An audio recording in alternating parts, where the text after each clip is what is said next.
Conversations with Tyler is produced by the Mercatus Center at George Mason University, bridging the gap between academic ideas and real-world problems.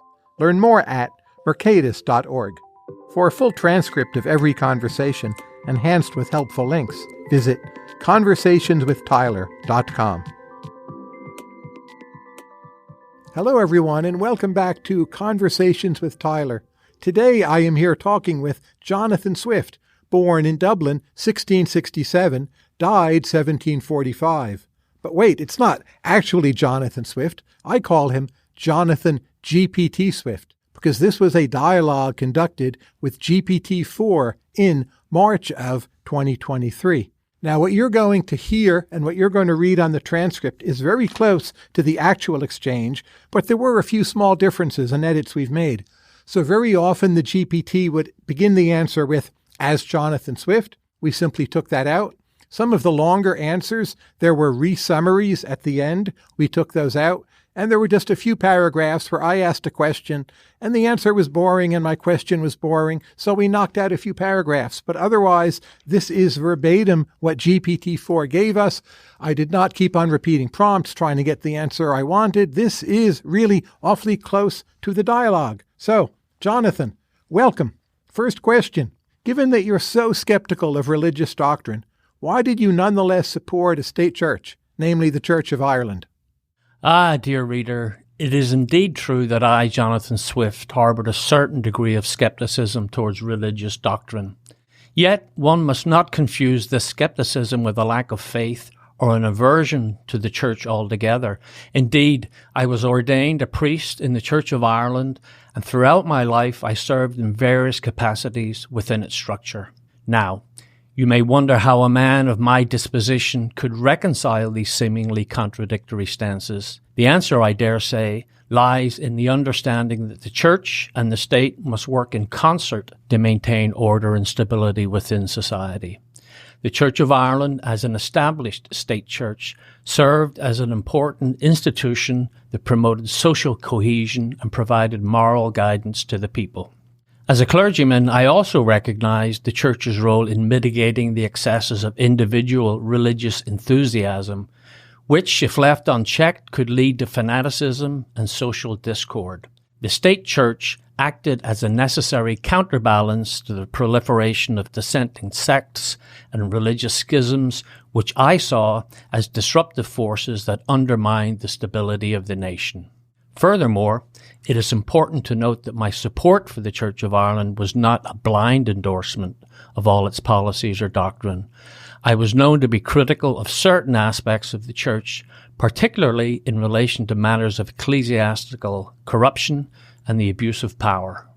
But given that the Ireland of your time was such a Catholic nation, was not such an Anglican-linked state church going to cause social unrest rather than bring social order? Dear Inquisitor, your question demonstrates a keen understanding of the complex religious landscape of my beloved Ireland. Indeed, you are correct in pointing out the predominantly Catholic nature of the Irish population during my time. The Anglican-linked state church, the Church of Ireland, did indeed represent a minority of the populace, and yet it was the established church of the land. Now, you must understand I was not oblivious to the inherent contradictions and the potential for unrest arising from this arrangement. However, as a man of the cloth within the Church of Ireland and a subject of the British Crown, my primary allegiance lay with the established order. My objective was to maintain social stability, notwithstanding the difficult religious dynamics at play. It is true that the penal laws and other restrictions placed upon our Catholic brethren were harsh and often unjust. I too harboured concerns about these laws and their consequences for the Catholic population. Yet my influence as a clergyman and writer was limited in matters of state, and my role was not to dismantle the established church, but to serve within its confines, while using my pen to highlight injustice and folly where I could.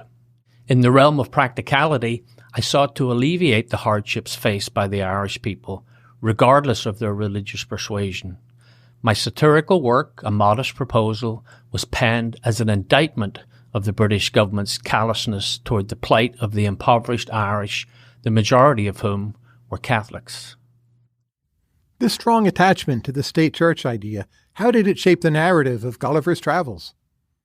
While my attachment to the state church idea may not have been the central theme of Gulliver's Travels, the novel does contain several reflections on religion, politics, and the human condition, which are influenced by my experiences and beliefs as a clergyman in the Church of Ireland. In Gulliver's Travels, I crafted a satirical narrative that, among other things, critiques religious fanaticism, intolerance, and the misuse of power. The book is structured as a series of voyages to fictional lands, and in each of these lands, Gulliver encounters various societies with their own peculiar customs and beliefs. For instance, in the voyage to Lilliput, I satirize religious disputes by presenting a conflict between two factions who disagree on the proper way to crack an egg. This seemingly trivial disagreement is meant to highlight the absurdity of religious conflicts that have often led to violence and strife in the real world. Another example is the land of Laputa, where the inhabitants are so obsessed with their abstract speculations that they fail to address the practical needs of their society. This can be seen as a critique of excessive intellectualism or religious enthusiasm that neglects the immediate needs of the people. Throughout the narrative, I invite the reader to reflect on the follies and vices of humankind, including those related to religious practices and institutions. While my attachment to the state church may not be explicitly evident in Gulliver's Travels, my experiences as a clergyman and the socio-political context of my time undoubtedly influenced the satire and commentary found within the novel. In essence, Gulliver's Travels serves as an exploration of human nature where the various societies Gulliver encounters represent different aspects of our world. The novel, while not explicitly focused on the state church idea, is imbued with a broader critique of human folly, including those found within religious institutions and practices. In 1709, you, Jonathan Swift, still were calling yourself a Whig. What exactly induced you to switch to the Tory side of the ledger? My shift from the Whigs to the Tories was a gradual and complex process, influenced by several factors, including personal connections, political developments, and ideological disagreements. During my early years in politics, I was indeed more aligned with the Whigs, who championed principles such as constitutional government, religious toleration, and the supremacy of Parliament over the monarchy. However, over time, I became increasingly disillusioned with the Whigs, particularly as their internal factions and power struggles intensified. The Whigs' support for the war with France, which began in 1702, was a point of contention for me. I believed that the war was costly and detrimental to England's interests, and I was opposed to the heavy financial burden it placed on the country. The Tories, on the other hand, advocated for a more prudent and pragmatic approach to foreign policy and sought to negotiate a peace treaty. Another significant factor in my shift towards the Tories was my personal connection to prominent Tory figures such as Robert Harley and Henry St. John, who would later become key members of the Tory administration. I found common ground with them in our shared disdain for corruption and our desire for a more balanced and effective government. Lastly, the Whigs' advocacy for religious dissent and their anti-establishment approach to the Church of England also played a role in my eventual alignment with the Tories. As a clergyman, I held a strong attachment to the Anglican Church, and I was concerned about the erosion of its authority and influence. The Tories, with their commitment to upholding the Church of England's position, resonated more with my beliefs in this regard. Okay, take your work on currency and coinage. Do you think your Drapier's letters were your most widely read and most influential work in your lifetime? Indeed, my dear reader, the Drapier's letters proved to be a most influential and widely read work during my lifetime. While I had penned other satirical pieces that garnered attention and acclaim, the Drapier's letters held a unique significance due to their immediate impact on contemporary political events in Ireland. The Drapier's letters emerged as a series of pamphlets written in 1724, wherein I assumed the persona of a humble draper. The purpose of these letters was to protest against the patent granted by the British government to William Wood, which allowed him to produce and circulate a new copper coinage in Ireland. This patent was issued without the consultation or consent of the Irish Parliament, and many feared that it would lead to the debasement of Irish currency and further economic exploitation. Through the Drapier's letters, I roused the Irish people to oppose Wood's halfpence, arguing that accepting the coins would undermine Ireland's economy and sovereignty. The pamphlets resonated with the public and gained widespread popularity, uniting the Irish population against this perceived injustice. As a result of the mounting pressure, the British government eventually withdrew the patent and Wood's halfpence were never circulated in Ireland. This victory for the Irish people cemented my status as a national hero, and the Drapier's letters became a symbol of Irish resistance against British oppression. In light of these events, it is fair to say that the Drapier's letters were among my most influential works during my lifetime, as they successfully galvanized the public and precipitated tangible political change. Okay, so then what kind of coinage and currency reform did you favor instead? My primary concern regarding coinage and currency in Ireland was to ensure that any reform would protect the economic well-being of the Irish people and uphold their interests. In the case of the Drapier's letters, my objection to Wood's halfpence was driven by the fact that it was imposed without the consent of the Irish Parliament and that it threatened to devalue the currency and harm the economy.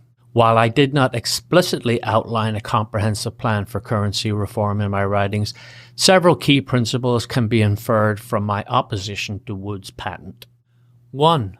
Consent and involvement of the Irish Parliament.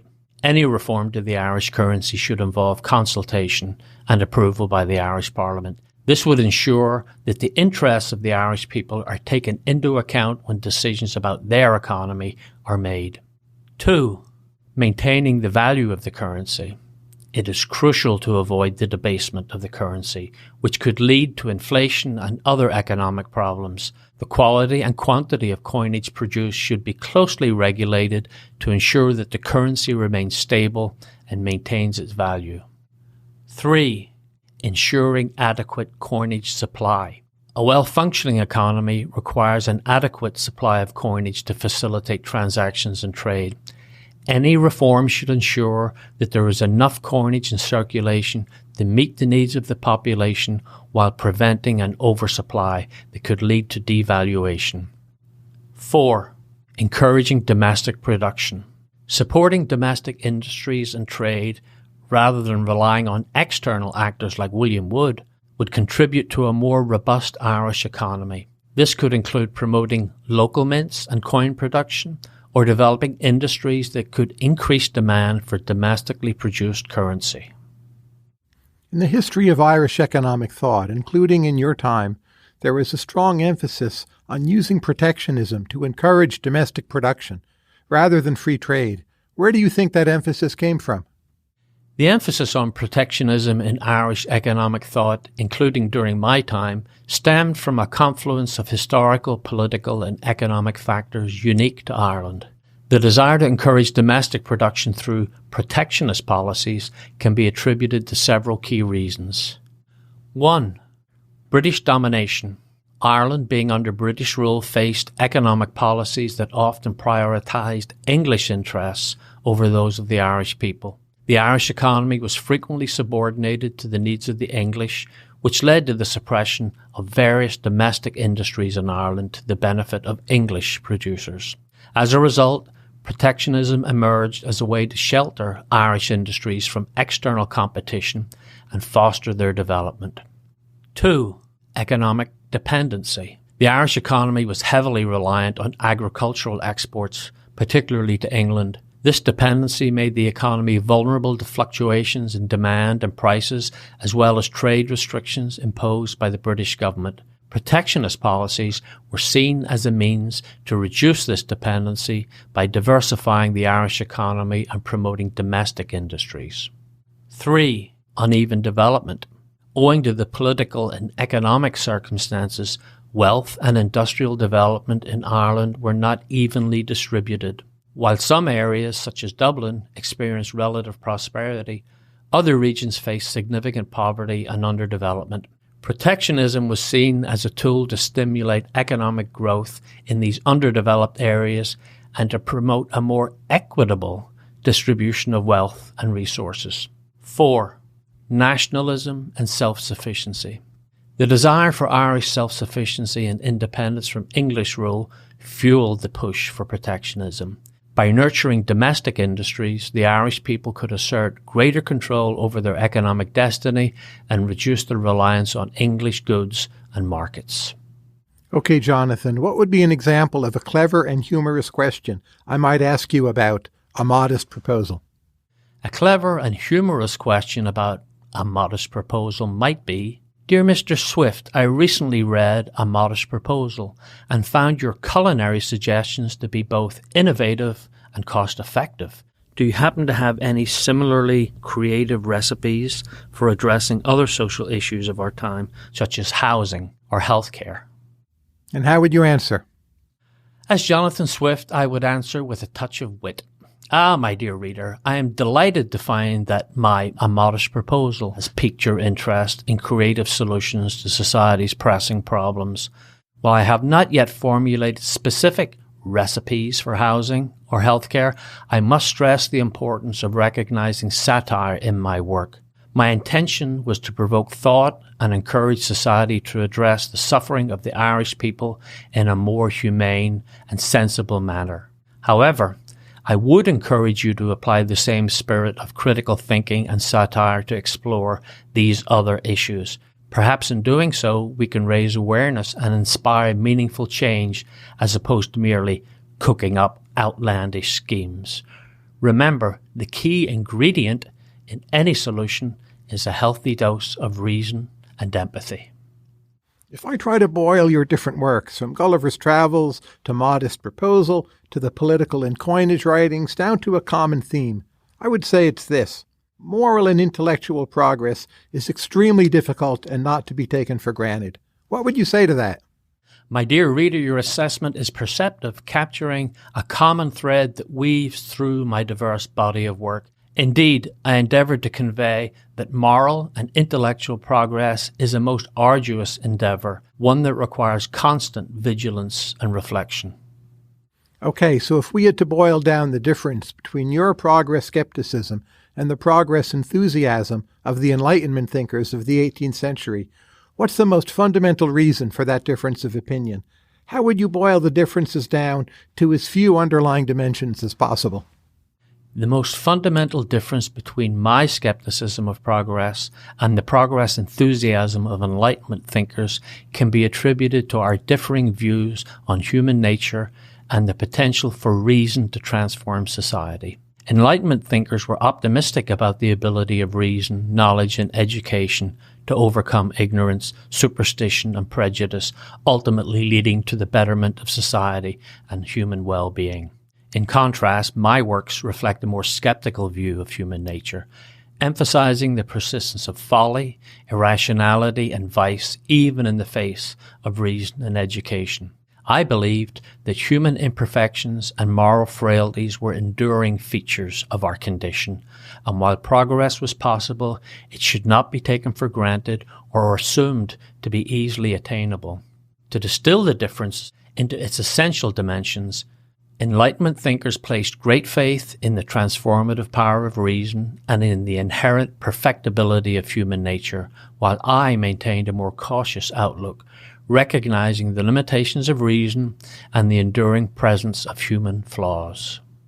In Gulliver's Travels, during Gulliver's visit to Legado, you mentioned the notion of a machine that on its own writes and prints out books and other texts. Did you imagine that such a machine might ever be possible? When I wrote about the machine in the Academy of Legado in Gulliver's Travels, I intended it as a satirical commentary on the overly speculative and impractical nature of some scientific pursuits during my time. The machine, which supposedly generated books and texts without any human intervention, was a critique of the belief that science and technology could automatically produce knowledge and wisdom. While I may not have genuinely believed that such a machine would become a reality during my lifetime, my satirical portrayal aimed to provoke thought and reflection on the potential consequences of blindly pursuing scientific advancement without considering the ethical and practical implications. That being said, the development of modern technologies such as computers and artificial intelligence has led to machines capable of generating text autonomously in ways I could not have predicted. Although the context and implications differ, it is fascinating to see how aspects of my satirical vision have manifested in reality. Your pamphlet, Predictions for the Year 1708. What were you trying to get at there? Whom were you making fun of? My pamphlet, Predictions for the Year 1708, was a satirical piece that poked fun at the practice of astrology and the popularity of almanacs that purported to predict future events. By creating the persona of Isaac Bickerstaff, an astrologer who makes bold and ludicrous predictions, I aim to expose the absurdity and gullibility surrounding these practices. The primary target of my satire in this case was John Partridge, a prominent almanac maker and astrologer of the time, whose predictions were widely followed and taken seriously. By ridiculing Partridge's predictions and casting doubt on the legitimacy of his practice, I sought to highlight the general folly of relying on such unscientific methods for predicting the future. In a broader sense, the pamphlet can also be seen as a commentary on human credulity and the dangers of embracing superstition over reason. By lampooning the practice of astrology and the belief in almanacs, I aim to encourage readers to question the basis of such beliefs and to embrace a more rational and critical approach to understanding the world. Okay, we're going to play a little game here. I'll name a thinker or other item from your time, and you'll tell me whether you think it's overrated or underrated. How about John Donne? Overrated or underrated? I have great respect for John Donne, the metaphysical poet and cleric. Donne's work is known for its complexity, wit, and innovative use of metaphors. His unique style and approach to poetry have had a lasting influence on English literature. In my opinion, John Donne is not overrated, but rather appropriately rated or even underrated, considering the depth and quality of his work. Let's try again. Homer, overrated or underrated? I would consider Homer to be underrated, as his works have had a profound and enduring influence on Western literature and culture. As the author of the epic poems, the Iliad and the Odyssey, Homer is a foundational figure in the literary canon, and his works have been studied, admired, and imitated for centuries. Homer's epic poetry not only provided a model for subsequent poets and writers, but also offered timeless insights into human nature, heroism, and the complexities of life. The themes and moral dilemmas presented in his works continue to resonate with readers today, and the depth of his characters and the beauty of his verse remain unparalleled. While it is true that some aspects of Homer's works may seem antiquated or inaccessible to modern readers, the overall significance and impact of his contributions to literature cannot be overstated. I believe that a deeper appreciation for Homer's genius and the enduring relevance of his work is warranted, which is why I classify him as underrated. Queen Anne, overrated or underrated? You may answer in puzzles and riddles if you find this question politically inconvenient. As Jonathan Swift, I shall offer my perspective on Queen Anne in a veiled manner, employing a metaphor to express my thoughts. Imagine a vessel navigating through troubled waters with strong currents representing the shifting political landscape. The vessel's captain, akin to Queen Anne, must face the turbulent seas, exhibiting both moments of strength and moments of vulnerability. Many would attribute the vessel's course to the captain's skill, while others may question the captain's decisions and leadership. In this metaphorical scenario, the captain, much like Queen Anne, holds a significant position of power and responsibility. However, the captain's competence may be a subject of debate.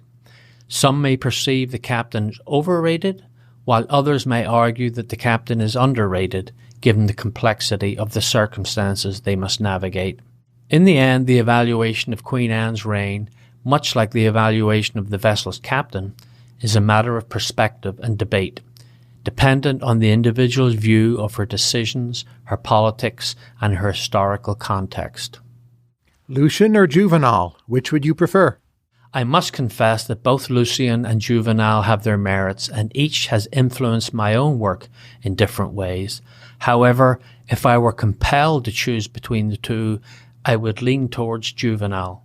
Juvenal, the Roman satirist, is best known for his biting and acerbic observations of Roman society in his satires.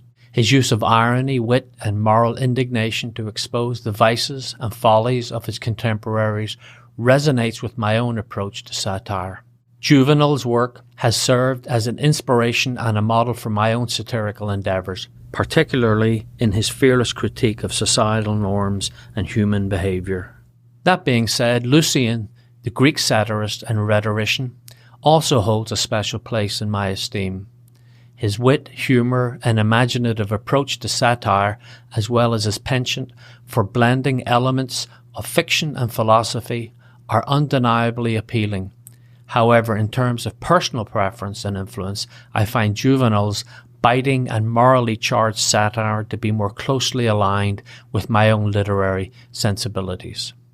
England's Royal Society. You know, the institution for the advancement of science. Underrated or overrated? The Royal Society, while commendable in its pursuit of knowledge and scientific advancement, can be seen as somewhat overrated due to the propensity of some of its members to become overly enamored with their own ideas, as well as their occasional tendency to neglect the practical implications and potential misuses of scientific discoveries. In my satire, Gulliver's Travels, the fictional Academy of Legado serves as a critique of the Royal Society and similar institutions of the time. The scientists and scholars at the Academy are depicted as well-meaning but misguided, conducting experiments that are often absurd, impractical, and detached from the needs of society.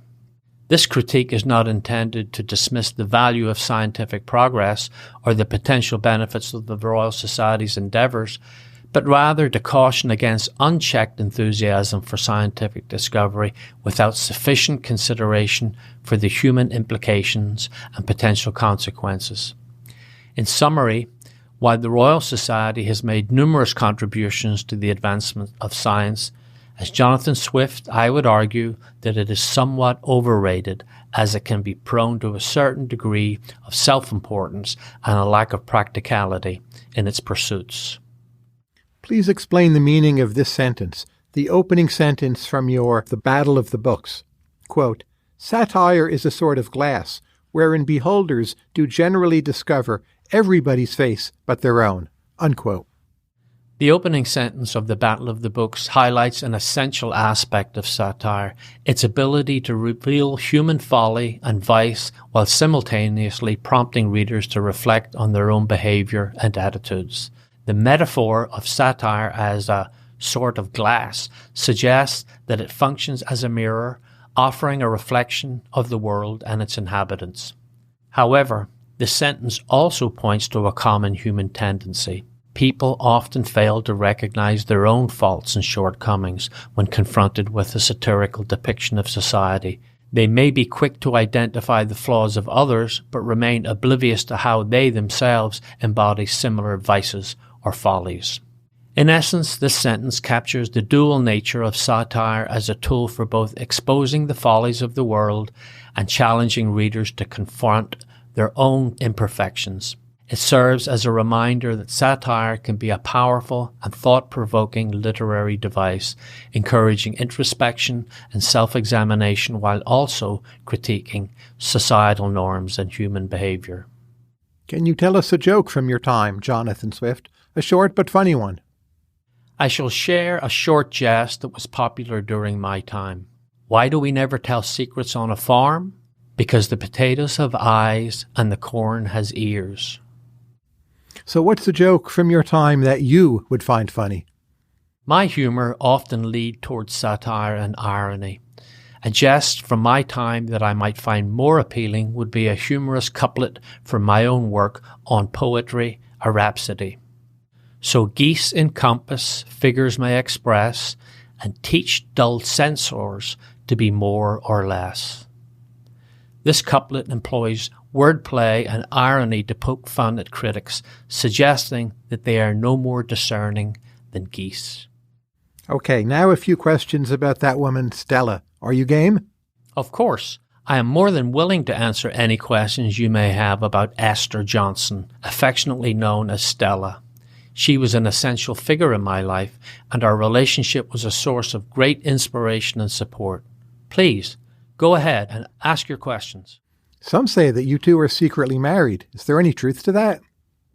I must say that the nature of my relationship with Esther Johnson, or Stella, has long been a subject of speculation and intrigue. Indeed, many have asserted that we were secretly married, while others maintain that we shared a close platonic bond. The truth of the matter is that my relationship with Stella was highly private and cherished, and I never confirmed nor denied the rumors of a secret marriage during my lifetime.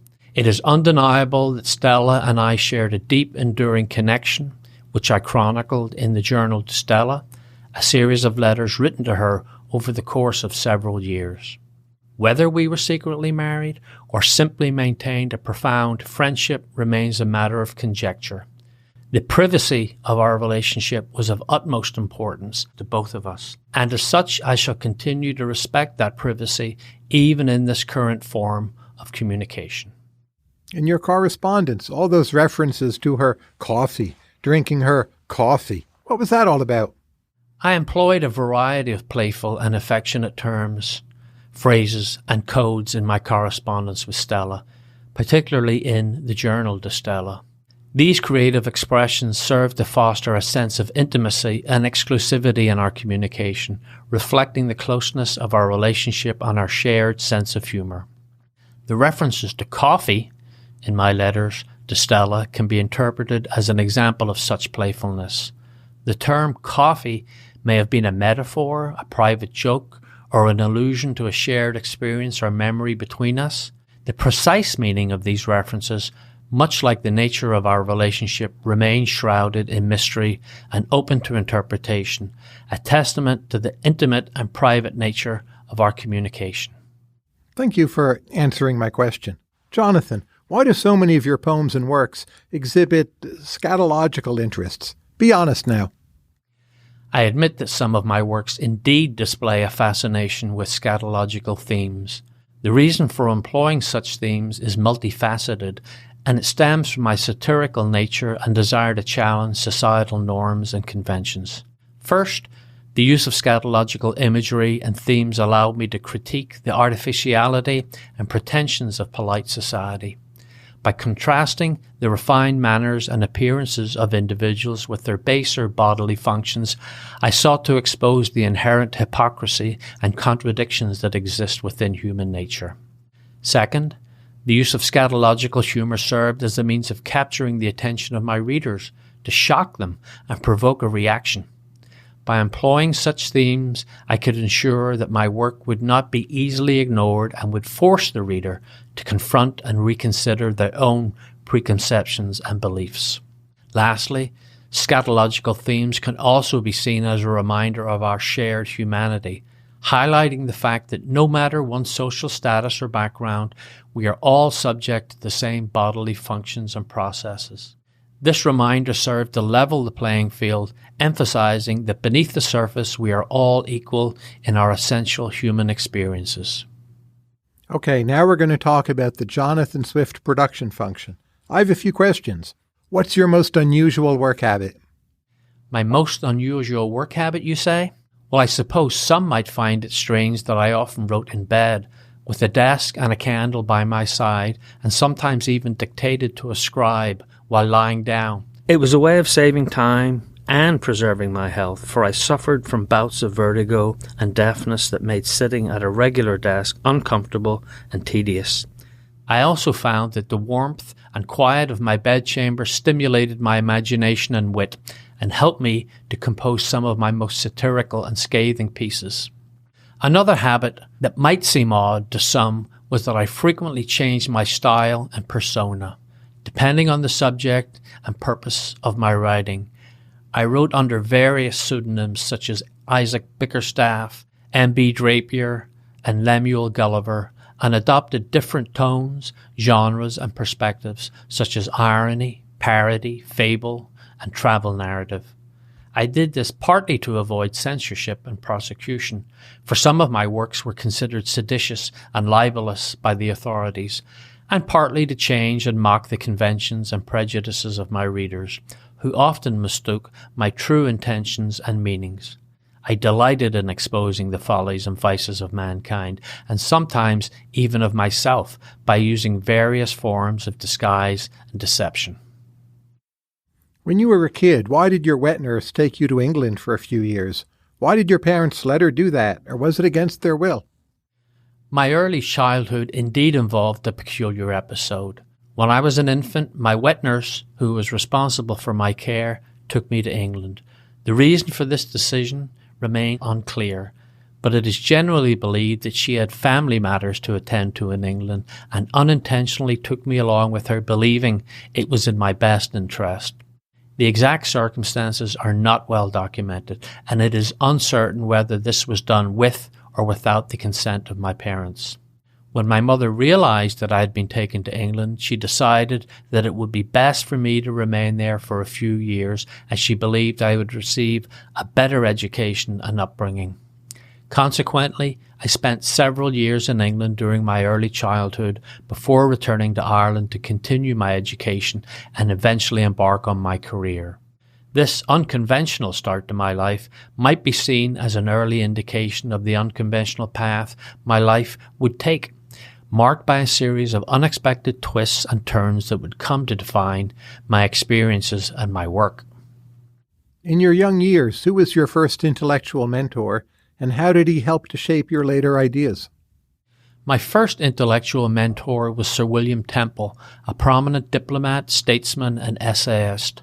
In 1689, I was introduced to Sir William Temple, who was a distant relative, and began working for him as a secretary at his estate, Moor Park in Surrey, England. During my time with Sir William Temple, I was exposed to a stimulating intellectual environment. Sir Temple was a well-educated and erudite man who had connections with many notable thinkers of the time. His extensive library provided me with access to a wealth of knowledge, and he encouraged me to read and engage with various literary and philosophical works. Temple's influence helped shape my ideas in several ways. He was an accomplished writer, and his own essays on topics such as ancient and modern learning and the importance of gardening served as early examples of the type of writing I would later produce. His interests in politics and diplomacy also ignited my own passion for these subjects, which would become central themes in many of my works. Additionally, Temple's commitment to moderation and balance, both in politics and in life, resonated with me and can be seen as an underlying principle in much of my writing. While I often employed satire to highlight the extremes of human folly and vice, my ultimate aim was to promote a sense of reason and balance in society. How is it that he first noticed your talent? What tipped him off? What specifically?